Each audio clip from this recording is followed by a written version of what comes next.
You must have grit to be an entrepreneur. Hi, I'm Denene Rodney, CEO of Zebra Strategies and the host of Gritfully, a podcast that delves into the stories of relentless determination, passion, perseverance, and grit as an entrepreneur of color.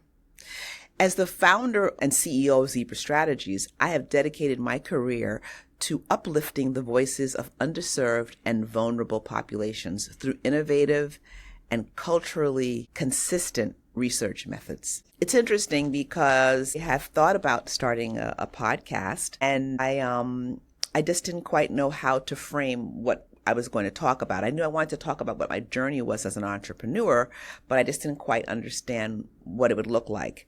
And then I was talking to my dad one day, and he was with me on a business trip, and he said to me, Denene, I really have to give it to you. You have a lot of grit.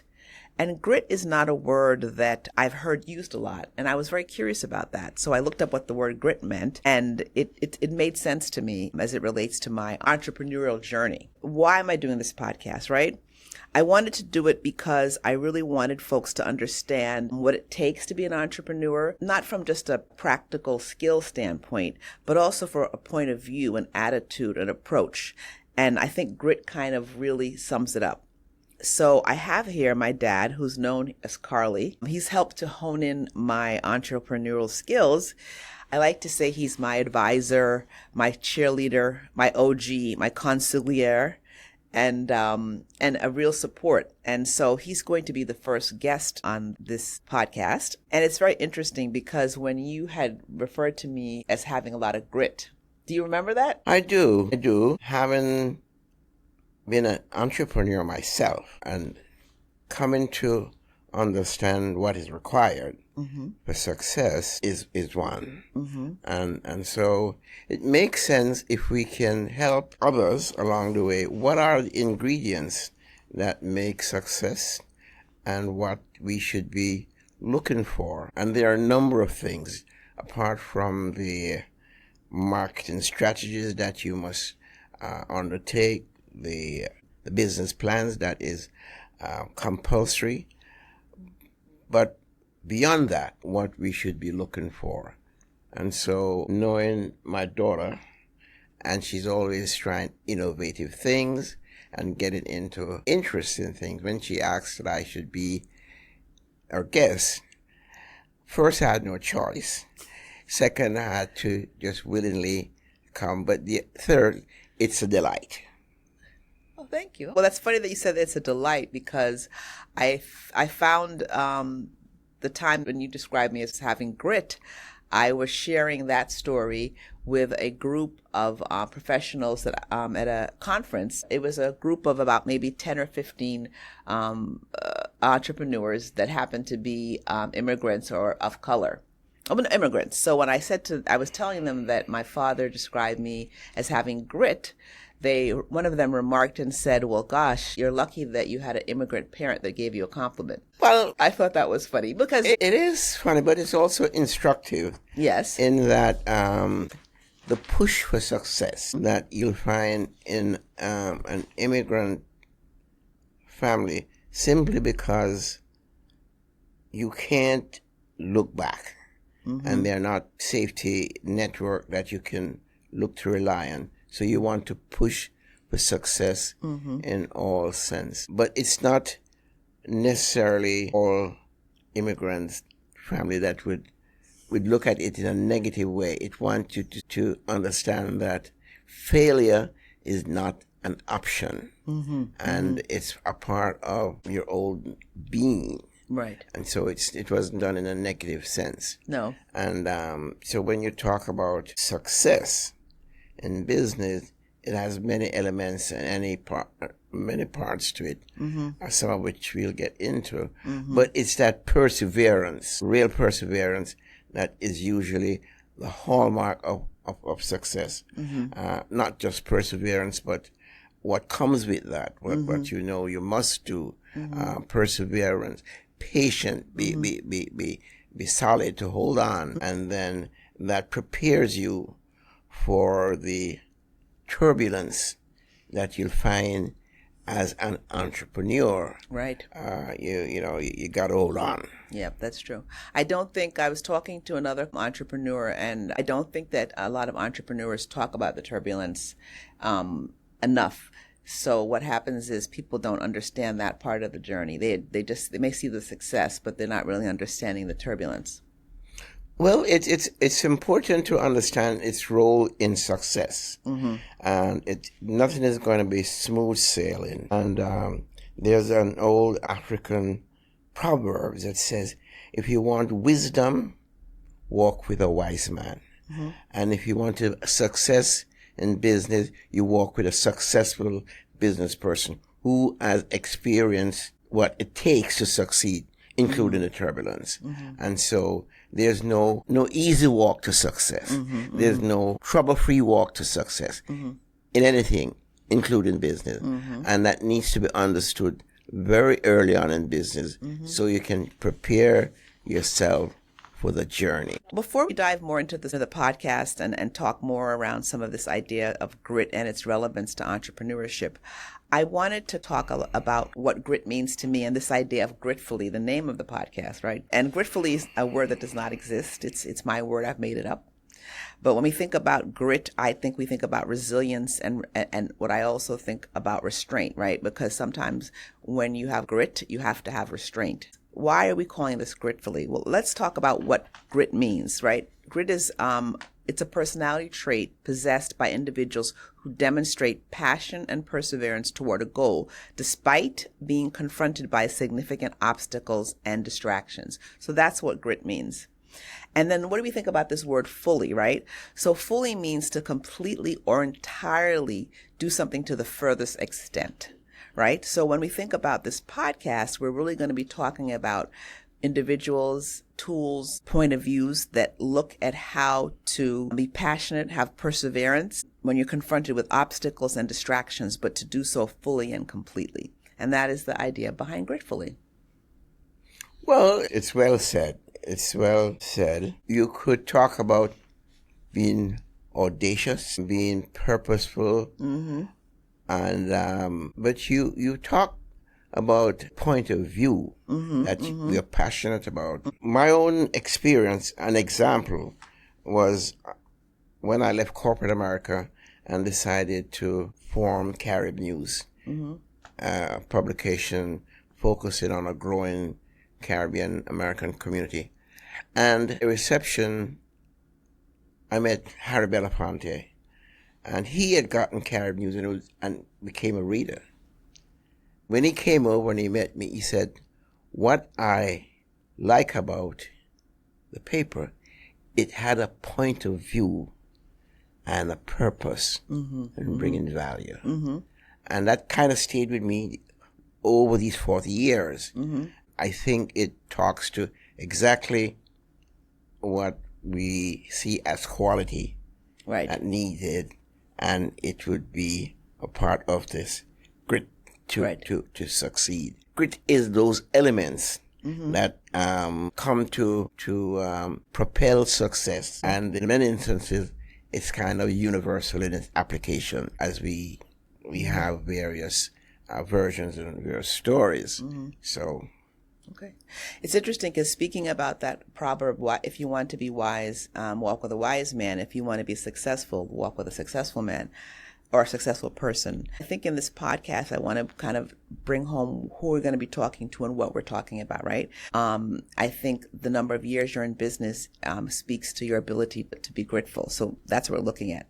We're also going to be speaking to entrepreneurs that have been in business for over 10 years at least and have had a significant amount of success in that business. And I think that that's important because we want people that have wisdom, right? And we want people that have success. And we're going to use that wisdom and success in that walking journey that you mentioned in that African proverb to share with the audience of new entrepreneurs, seasoned entrepreneurs, to offer them, for some folks, advice, For some folks, affirmation, and for some folks, comfort and a point of view. And encouragement. And encouragement. There you go. And encouragement too, because I know when I speak to many entrepreneurs, you need encouragement, and you sometimes don't know where to get that encouragement from. And also, we'll be talking about practical things that entrepreneurs need to have in place, right? We'll talk about insurance. We'll talk about legal advice that you need, financial structure, some of the practical things that are important for entrepreneurs to understand. But we'll also be looking at some of those things that bring grit together, so to speak. All right, so let's get into it. When we look at the statistics, challenges, and opportunities that entrepreneurs of color face today, we want to see everyone have the biggest chance to succeed. And that is what the heart of this podcast is really about, right? And I think to truly understand the grit required for entrepreneurs of color, we need to first understand the landscape that these entrepreneurs are navigating, right?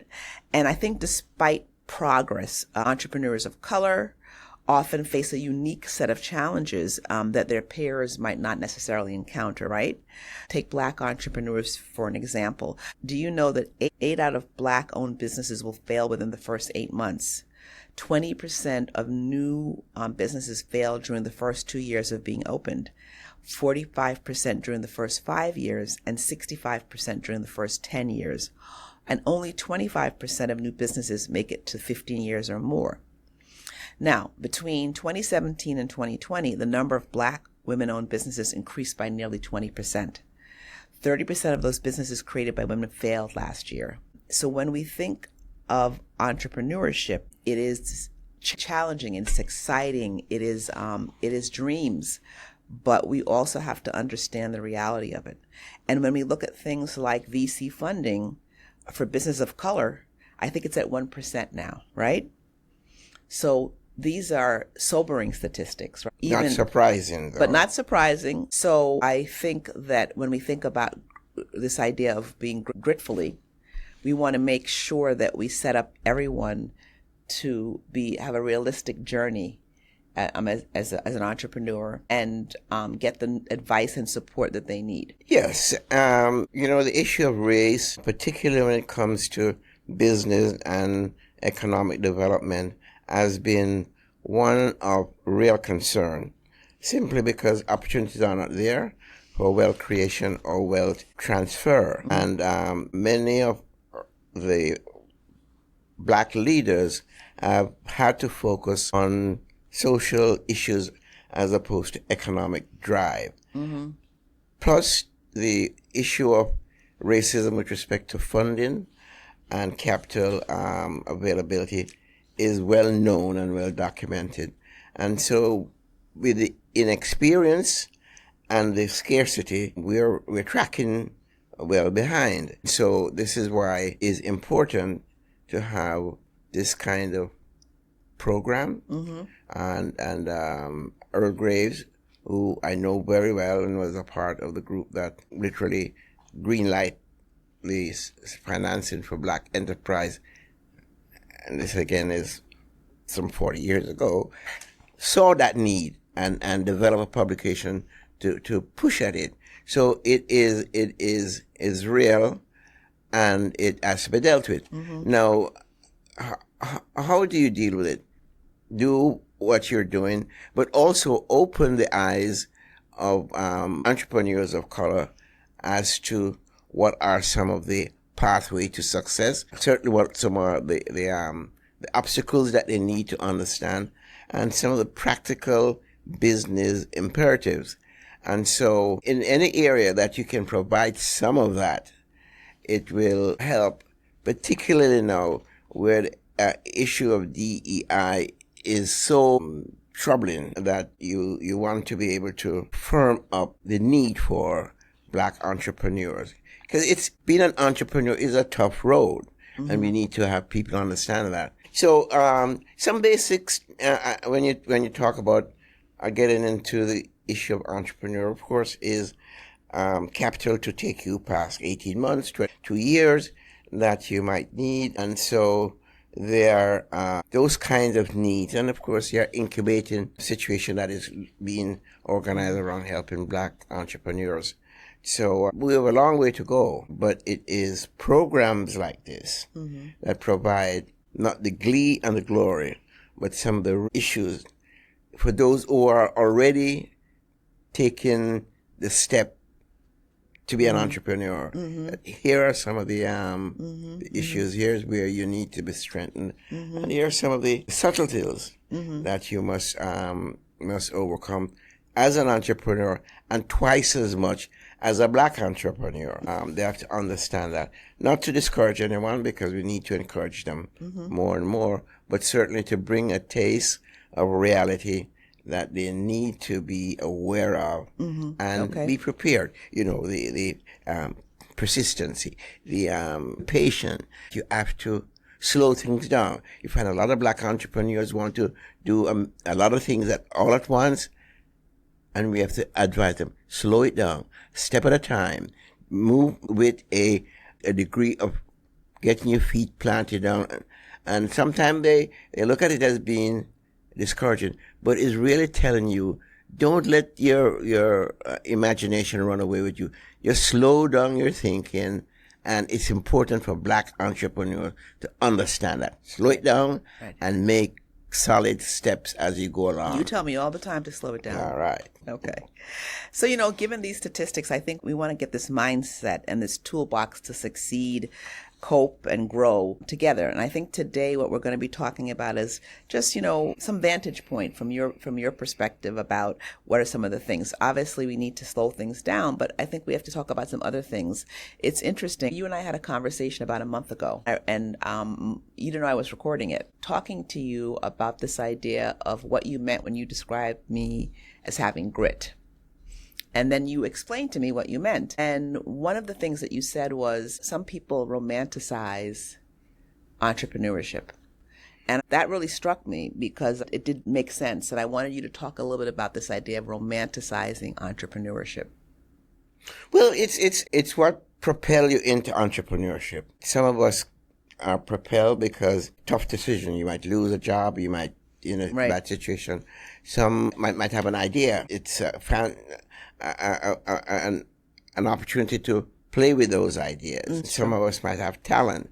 So it is important that we get a sense of reality, and that we're not heading into being an entrepreneur in a sense of all of the so-called advantages. You know, you want to manage that, and you want to be real about that, and so you're trying to bring that sense of reality that yes, it can lead to success, but you have to be prepared. You have to go through all these steps, and you have to have the sense of passion and spirit of where you want to go and how you need to get there. So you want to caution those who are looking to get into an entrepreneurship that it is not a bed of roses. We need to be real about that as we step along. And if people get a sense of reality into what they're getting into, then it provides a better base of potential success. Now, are there some people that shouldn't be entrepreneurs? Yes. And who are those people? Those people who are unwilling to take risk, because it's not a safe haven. So if you can't take risk, don't even attempt to do it. There is also the question of leadership and in full charge. Some people just need that other level to help them along. An entrepreneur doesn't have that. You have to be able to work with a group and also to lead as an individual.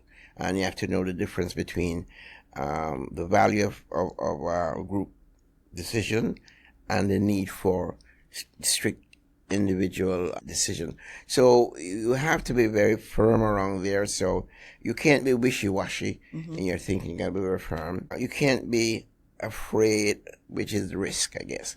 So it's those. And then if you don't have a real connection to the entrepreneurial mission, meaning the passion, a talent for, then there is that possibility of not being successful. So you really have to be selective, and sometimes you have to be honest when a person says, well, I want to do what, you question them keenly as to their motive and what they have to bring to the table. Okay. So I want to talk a little bit more about your experience and your journey and discuss some of the challenges that you may face as an entrepreneur and how you overcame those challenges. Well, I refer to my decision to be an entrepreneur as a midlife crisis. Okay. Simply because I had a successful career in corporate America. We were well settled in Westchester. I had moved through corporate structure successfully. I had a sense that my own full bloom would not be possible under the umbrella of a large corporation. I had to make the decision whether I'm going to stay in corporate America or I'm going to just launch out. And I have a sense of what might be necessary and a market that was there that could be reached. And so it was that kind of decision. So there was a lot to risk. You leave in comfort of corporate America, you leave in pension and investment program behind. But we believed in what we were doing. And of course, we did our own research, as we would. We launched into this media business. And we were kind of pioneer in that area, and put the necessary grit and effort and energy and elbow grease, as they say, to make it work. It took off. There was a resonance in the community for it, and it worked. And then you find once you're in the entrepreneurial arena and you build relationship and you build connection, then expansion both vertically and horizontally comes about. You conferences, you're doing different kinds of things, and you can build, and at the same time with a mission to work and develop a community. So it was mission driven, and I like to also develop it had a point of view. Right. It had purpose and value. So I know we wouldn't become a billionaire running this community newspaper, but it had value, and it was doing the right thing.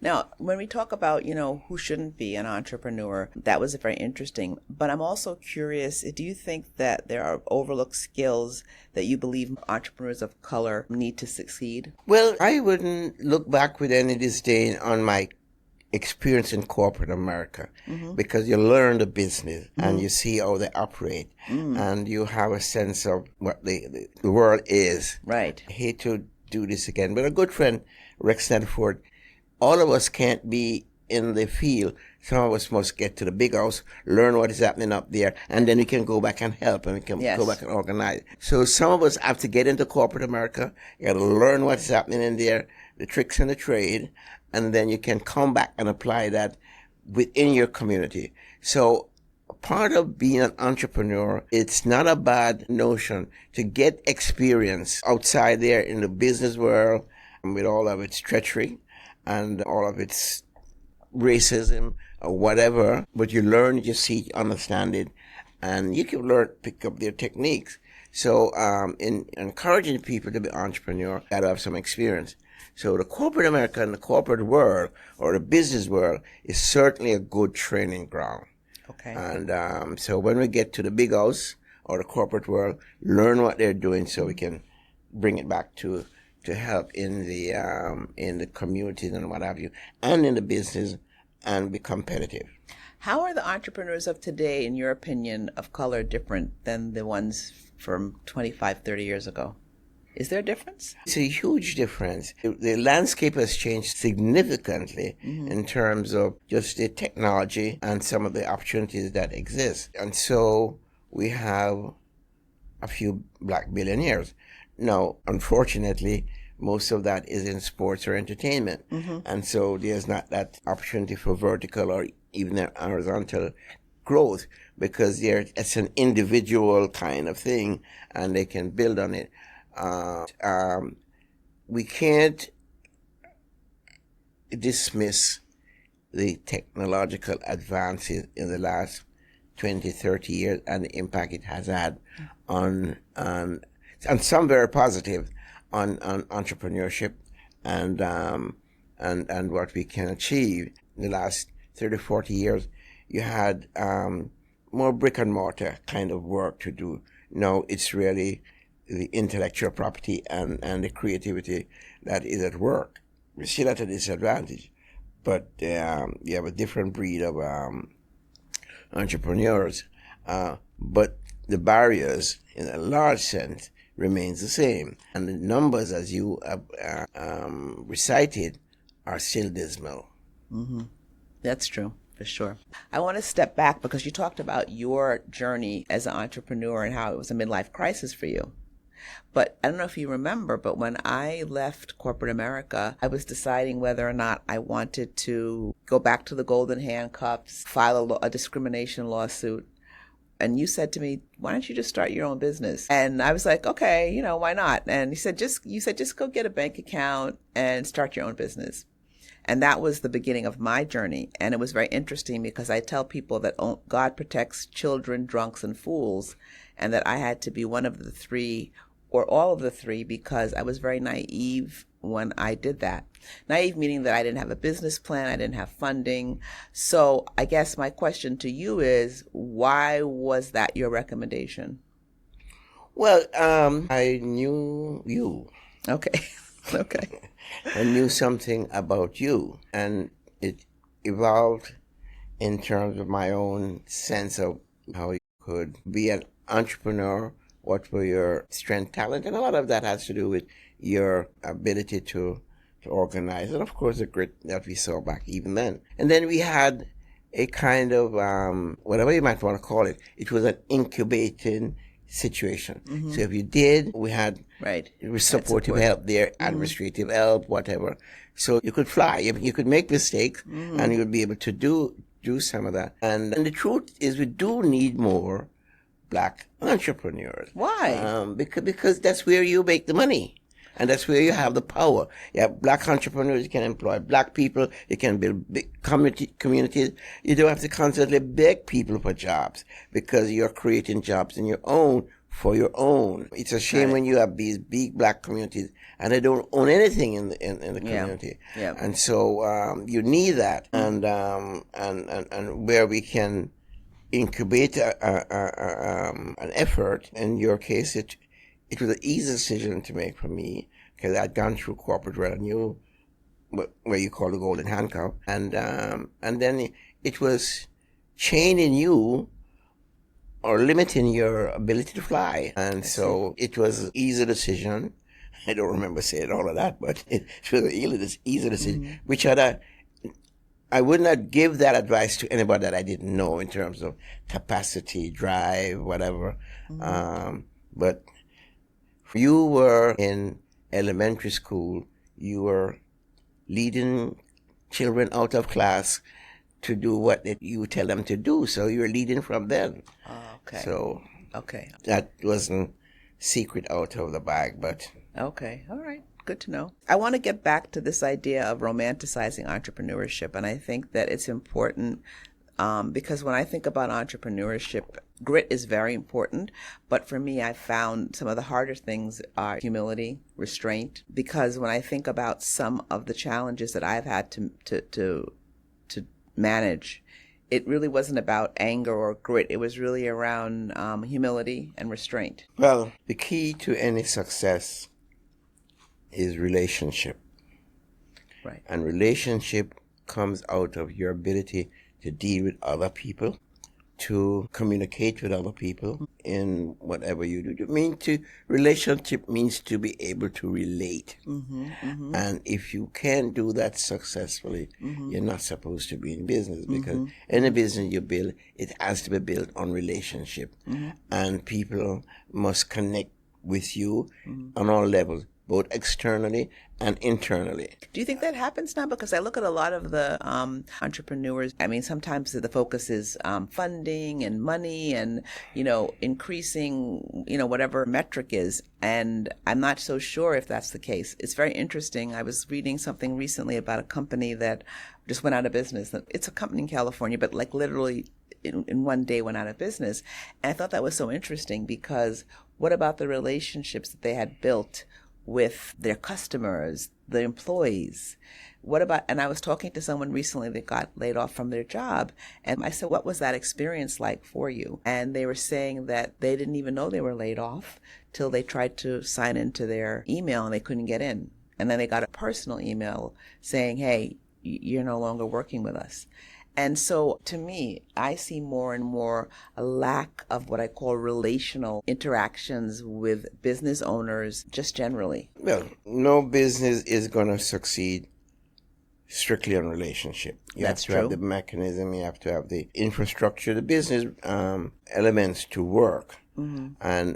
And what technology has done is also to separate the face-to-face Yes, definitely. interaction, and it has done wonderful things, but it also created that distance between individuals internally. So yes, you might have that lessening, but it doesn't diminish the value of relationship, as you say, because even personal satisfaction, you feel so much better in your business when you can have these kind of relationships internally and externally, as opposed to being a cow trying to build the next milk and not looking at, it impacts others and the community. So it's a great value to have in your toolkit, and people should understand that once you get into business, that relationship is very important. Yes, you have challenges now. Yes, the technology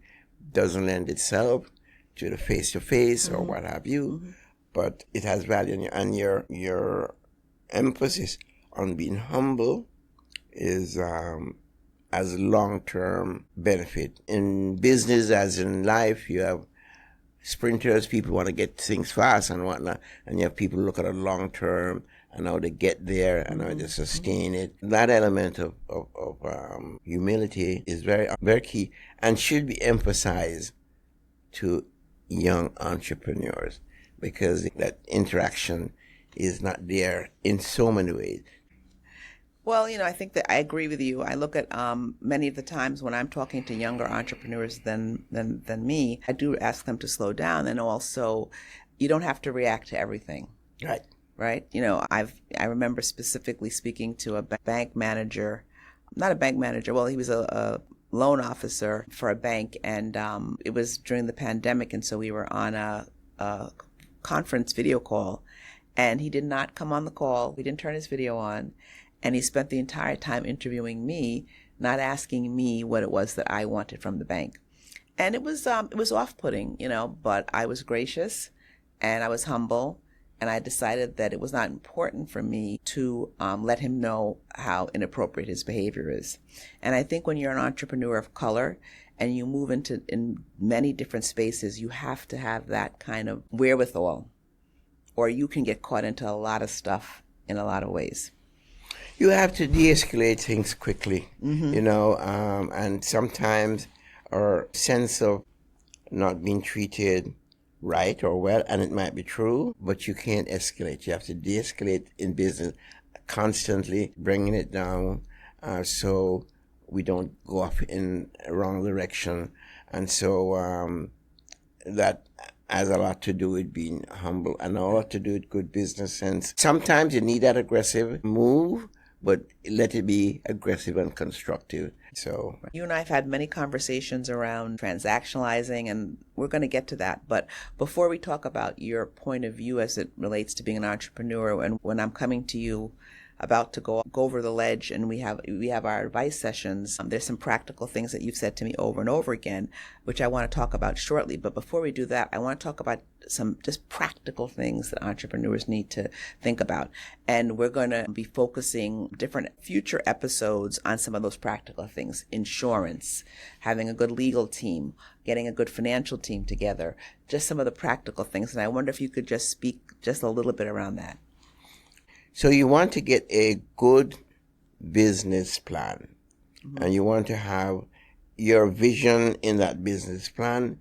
You want to have a strategy to make that successful, and you want to be clear-eyed about how it's financed and how it can be sustained. So those are the things that are given early on. Don't even start out until you go through that checklist. That has to be step one. Step one is that you got to have a sense of the business. You got to have a sense of where you are. Is it talent? Is it market that is underserved? Is it something that you can create?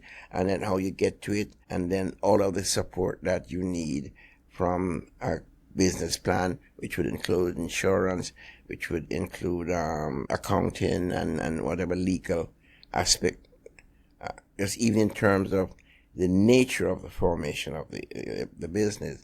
So that you can almost give them a template to say, before you start, here's where you are, here's what you got to do. Right. And that is... Or even if you've started, look back and kind of get these things in order. Well, if you didn't, you better. Because if you're not properly organized, if you're not properly resourced, and it doesn't have to be elaborate, but you have to be aware of all of these elements as you enter into the business world. Before you get to grit, it's just basic understanding that you have to force people into come into terms with. And it's about sacrifice too, because if you are an entrepreneur, you have to make some different types of sacrifices where you wouldn't if you were working for a corporation. So, and those sacrifices might be, you know what, I might have to hold on to my 2022 laptop for an extra 6 months because I want to go ahead and invest in a marketing campaign, or those kinds of sacrifices that you need to make. Some of them are financial sacrifices, but some of them are different types of sacrifices. You have to be prepared for that. Yeah. And that's where the risk and the grit come in. Yeah. That's where the perseveration comes in. So you have to be prepared for that. And so you can help people by constantly reminding and supporting the need for these characteristics, these elements, because that is what brings success anyway, which I think is the mission of the podcast, to make sure that those potholes that you'd fall in, those turbulence that you're going to reach, that you're at least aware of them, right? And then how you mitigate against them, and how you organize and hold on, push through, and the sacrifice that has to be made. But whatever sacrifices that you are making, you're making it to advance your own mission and your own purpose, as opposed to what you're doing in a job. You're working 15 hours a day and you get a pat on the shoulder, or you even get a little in your paycheck, but you do having a self-realization. This is what you're pushing in the podcast. The inner world, self-realization, and doing a mission, and having a point of view, and having value. So there is those qualities, without, of course, thinking it's a bed of roses and it's going to bring you all the glory, because you have those. You have the highs and the lows. Yes, and sometimes the saying goes, if you shoot for the stars and you fall in the heavens, you're still somewhere. Not everybody's going to be a Bill Gates. Not everybody's going to. But if you shoot and you get in a level where you are a successful entrepreneur, you can be satisfied and you can live a good quality life. That is of value too. It's interesting. Before we go into your tenets, so to speak, or your guiding principles that you and I talk about as an entrepreneur, but one of the things that is so important to me is ethics and integrity. And I find myself challenged when I look at some of some of the entrepreneurs that have put themselves in a place where their ethics and integrity has been challenged. And when I say challenged, some of them are in jail right now. Some are about to go to jail. I don't know if you think back from your entrepreneurial journey. I feel to me, and I might be naive, when I started out as an entrepreneur, I didn't see so many examples of a lack of ethics and basic integrity. And I see it happening with young entrepreneurs. You know, you've got some entrepreneurs that are under 40 that are serving serious jail time. And I've seen it in my one-on-one experience where, you know, it's a lack of ethics. And I just was curious to know if you feel, when you look back at your journey, where ethics and integrity fall, and if you see, as I feel, that there's been sort of a shift and a lack of prioritization of ethics and integrity. Well, it goes back to what we talked about earlier, the sprint as opposed to long term, and where ethics and integrity comes in. Because for the sprint, you're looking for quick buck, quick path to success, and then that's where you find the temptation is there to shortcut, to undermine people, and to be unethical. And so there goes the temptation in terms of the sprint as opposed to be the long distance runner. It also is true that the impersonal business atmosphere that exists now or is growing also lends itself to that, because you're not dealing with face to face, you deal with numbers and what have you. And then the real issue is the system that encourages how you play with people's money, the hedge funds people, the whatever. And sometimes us little black people try to mimic these things, don't have the full understanding or the support, and we play around. You know, you want to be a hedge fund, you want to do this, you want all the quick dollar, and it just doesn't work. And this is happening more and more as we see that there's this system that encourage and sometimes provide success in these areas. So it's systemic, and what you have to sort of safeguard yourself and anybody you advise. Don't be tempted. Oh, let us get into this for the long term. Let us have the integrity. Let us have the passion. Let us have the point of view. And let us have the purpose. And that is a stronger but more difficult message to get over, especially when you're talking about quick success. You have to be very careful. Well, I mean, I think when you think about being an entrepreneur and having to be able to be comfortable with risk, you also have to be able to understand risk and consequences, right? So I think that if you're going to take a risk and do something that's unethical, then you have to also be able, at the same time that you're taking that risk, to acknowledge the potential consequences of those risks. Right, and the mission has to be safeguard against it. Tell folks, listen to me, it's not the way to go. It might look easy, and it might be, but that's not the way, or the way you're preaching. You're not going to have 100% success, because there are those who are going to want to go big anyway. Right. There's some successes That's true. there, but it doesn't bring the same self-satisfaction of point of view and purpose and mission and value that you would want to see in any business. Okay. Before we close out the episode, I want to talk about some of the basic advice that you've given me as an entrepreneur, but just generally. You know, I sometimes will come to you and I'll say, this is the situation. And then you will say, you know, boom. Like when you tell me to transactionalize something, I know what that means. It's almost like the beehive, everybody comes into formation. So I know now when I say to come to you with something, you tell me transactionalize, that means that I must assess the situation, look at what I need to get as a result, and make sure that I get that result, and not to be emotional about it, but to be transactional about it. So, right? So that's one example. But what are some other examples that you've given me in the past? I mean, you have stuff not managing through the grapevine. You've got... Well, let's talk about that. Yes. Managing through the grapevine is listening to people and making the decisions based on what they've told you. And there's nothing wrong with listening to people, but not gossip. You listen to people about the work. Not about, like, so you'll listen to about the work, but not about the person. And worse yet, when you make decisions based on the grapevine, then the grapevine becomes strong and keep feeding you with their own information, and you're making decisions on that. And what happens, not only are they coming to you with more, but it's empowering them because they're now getting decisions made through you. So you got to come to the point where I make no decision information until I assess it.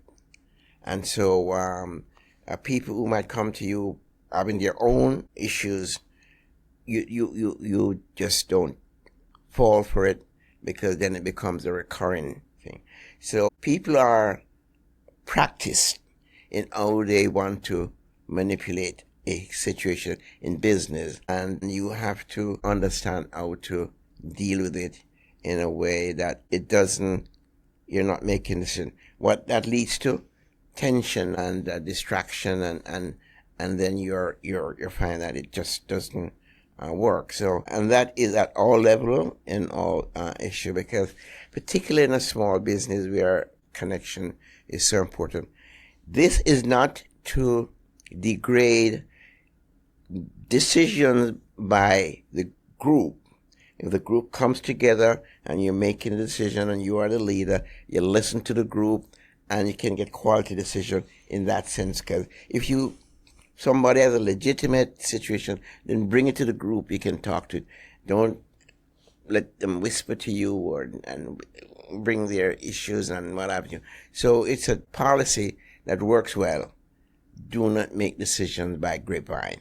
It's funny that you said that. It's Linda Bryant. She owns that company, Access One. She tells her staff, if you're going to talk about one of your coworkers, make sure and invite them in.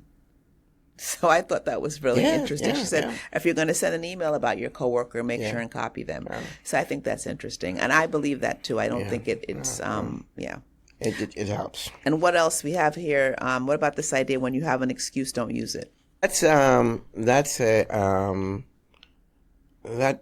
lifelong advice, and it's very much so in business.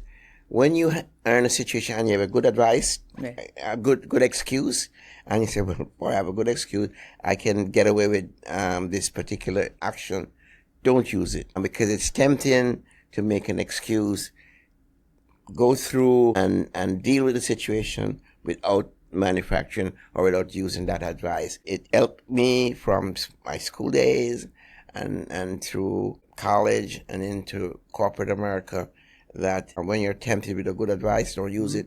Just plow along and get the job done. So that is even more so for entrepreneurs, but young entrepreneurs. Just don't use the advice. Just keep plowing through. So I think that is a kind of standard advice that we... Anything else you can think of? Well, we talk about not escalating stuff. Yes. And that is so important. And even if you have a reason to. Even if you have a reason to, you don't want to escalate. In terms of group, always be keen about your leadership. So there is this dynamics between the group and how you get their input and their value, but also how you lead. Right. So you're not leading by committee, you're leading from leadership, but you can take value from group meetings. So it's the advice that works. Well, I mean, I know many of times we've had these conversations, and it has helped to level set me as an entrepreneur, because many of the times, they say fear is a weather condition. And many of times I'll come and we'll have conversations, and I'm ready to really rumble, so to speak. And we talk about it, and we kind of get to a place where, is this important? Is it necessary? And sometimes we talk about this idea of saying less. You don't have to get all of your emotions and feelings out as it relates to a particular situation. So that's been helpful. Don't sweat the small stuff. And yes, I know. Just don't sweat it. Yeah. I mean, you just. Well, I think, and then people have to kind of understand what we mean when we say small stuff, right? Right, because most of the stuff are small stuff. So, I think we've had some incredible conversation today about grit and resilience of Black entrepreneurs, entrepreneurs of color. And I think as we wrap up, I want to reflect on kind of some key takeaways, right? This key takeaways around grit. And really, it's about, understanding what it is needed to succeed in business. This idea of removing the romance of entrepreneurship and looking at these foundational building blocks that I believe are necessary in the entrepreneurial journey. I think this idea of, I call them rookie moves. We didn't talk about them much, but reflecting on what I call rookie moves that entrepreneurs face and overcome. I think this podcast is going to open up a dialogue that will allow others to learn and grow. And when we think about rookie mistakes, we think about how are we going to deal with these types of challenges. That's some of the things we're going to be talking about.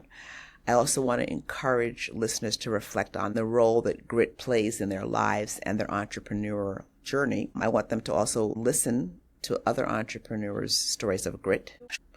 So as we wrap up this podcast, first of all, I want to thank you for your time as always, but I wanted to know what some of your key takeaways are. The essential takeaway is perseverance and patience, and that leads to being prepared. It is so important that we understand the issue of perseverance and stick with it. Hold on. Everything is not going to happen overnight, but be patient. That guidance, that mantra, whatever we want to call it, that grit that you require brings about the basic element to succeed in entrepreneurship. And with all the other technical stuff we do, that I think is the mission of the podcast, and what we see as the essential element, barring everything else, that one needs to be mindful of. The point of view, purpose, value, but it comes back to sticking to it, holding on. I think that many people would say that they have that, right? They have the perseverance and the patience. But I think for me as an entrepreneur, the idea of being patient and persevering is just finding a way out of no way. And that it sometimes requires reaching out to many different people and talking to them about their experience and how they did something, and then taking that information and then trying to make decisions around that. Absolutely. That's when walking with wise people. Exactly. Or successful people. Yes. Always works. Always works. I think so. Absolutely. I really want to encourage the listeners to share your own stories of grit and entrepreneurship, always with kindness and good consideration, right? This is a positive, affirming place for everyone. As we close out, I want to offer a final thought, or I would say inspirational quote related to grit and entrepreneurship. And it's from one of my favorite authors, Maya Angelou. She says, "Forgive yourself for not knowing what you did not know before you learned it." So here's to us learning and growing together. Thank you for tuning in, and don't forget to like, follow, and connect with us at zebrastrategies.com. Our Instagram is at zebrastrategies. Twitter X is at zebrastrats. We're on LinkedIn and Facebook. Look us up at Zebra Strategies or Denene Rodney. And on TikTok and Instagram, we're at Denene_Rodney. And in the words of my Jamaican grandmother, walk good. Until next time.